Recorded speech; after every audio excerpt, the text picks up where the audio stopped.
भंडारा जिल्ह्यातील साकोली येथील डॉक्टर पंजाबराव देशमुख कृषी विद्यापीठ अकोला अंतर्गत कृषी विज्ञान केंद्र साकोली येथे कृषक समृद्धी सप्ताहानिमित्त कार्यशाळा, प्रशिक्षणे, चर्चासत्र, प्रात्यक्षिके, मिरवणूक उपक्रम राबविले जात आहेत। यातीलच एक भाग म्हणून रासायनिक कीटकनाशके हाताळताना घ्यायची काळजी या विषयावर कृषी विज्ञान केंद्र साकोली, NACL इंडस्ट्रीज लिमिटेड यांच्या संयुक्त विद्यमानाने शेतकरी प्रशिक्षणाचे आयोजन करण्यात आले।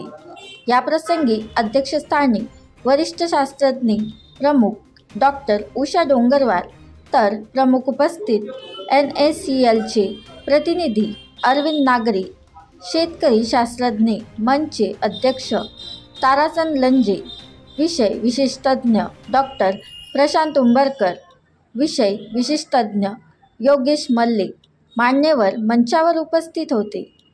या प्रसंगी प्रास्ताविक योगेश मल्ले, सूत्रसंचालन डॉक्टर प्रवीण खिलारी तर उपस्थितांचे आभार कपिल गायकवाड यांनी मानले। या प्रशिक्षणाला जिल्ह्यातील शेतकरी मोठ्या संख्येने उपस्थित होते। प्रशिक्षणाच्या यशस्वीतेसाठी कर्मचाऱ्यांनी अथक परिश्रम घेतले। मदन कमाने, राज्य प्रतिनिधी, भंडारा। लोकांना त्या गावागावात हा संदेश जावा की असे काही पुढे अशा आपल्या पिढ्या निपजू नये की ज्या अशा घाणेरडे कृत्य करतील। तर म्हणून तुम्हाला हा एक मेसेज मला द्यायचा होता। सोबतच तुमच्या संरक्षणाचाही मेसेज आम्ही दिला। एक अजून एक आज बॅनर नाही आहे, तो गिरगावला गेलेले आमचे लोक। तर आपल्या देशामध्ये ही जी कृषी विज्ञान केंद्र ही या ठिकाणी एक प्लॅन स्कीम आहे।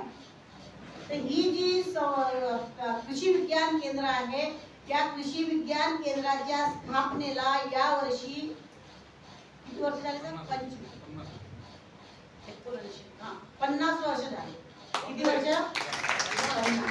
आपल्या केलं नाही, आपल्या देशामध्ये प्रथमतः जे कृषी विज्ञान केंद्र सुरू करण्यात आलं आणि त्याचं काय म्हणते त्याला, ते कसं वर्क करेल, काय करेल, असं त्याच्यामध्ये वेगवेगळ्या सुधारणा करत आल्या आणि त्याला आता यावर्षी 50 वर्ष पूर्ण झाले आणि म्हणून कृषक स्वर्ण सप्ताह आम्ही यावर्षी सेलिब्रेट करतो।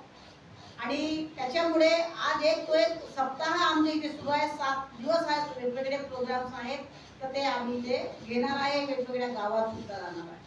परत आम्ही 26 तारखेला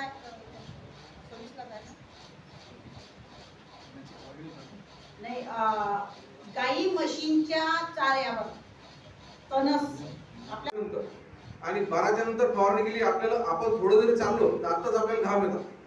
12च्या नंतर ऊन एवढं डोक्यावर असेल आणि जर का तुम्ही त्या ठिकाणी फवारणी करत असाल तर आपला रेस्पिरेशन रेट वाढतो आणि जर हवा विरुद्ध दिशेने असेल तर ते रासायनिक कीटकनाशकाचे जे कण आहे ते नाकाद्वारे, डोळ्याद्वारे, आपल्या स्किनद्वारे आपल्या शरीरामध्ये जाण्याची शक्यता राहते।